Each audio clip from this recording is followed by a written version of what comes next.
Beginilah kondisi bayi malang yang berada di Jalan Kasim, Kelurahan Tanah Periuk, Kecamatan Lubuk Linggau Selatan 2, Kota Lubuk Linggau.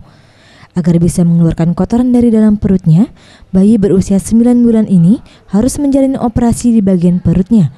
Namun hal tersebut hanya sementara sebelum dilakukan operasi pembuatan anus pada posisi semestinya.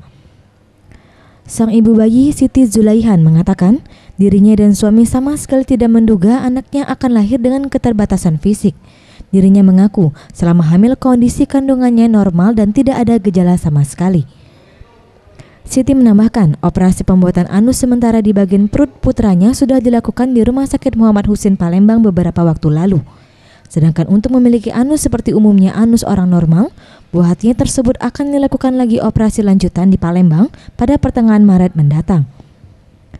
Terkait rencana operasi lanjutan tersebut, ia mengaku kesulitan dalam hal pembiayaan karena diperkirakan akan membutuhkan biaya yang cukup besar hingga 30 juta rupiah.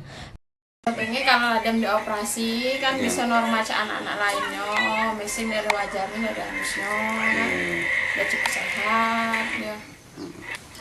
Kalau untuk kami sementara dulu yang operasi pertama tuh, ya kami juali barang-barang kami sebelum ada bantuan ini. Ya kemarin ada kawan-kawan yang bantu, ada kawan bapaknya dari kakaknya lah. Peri Setiawan, Sriwijaya TV.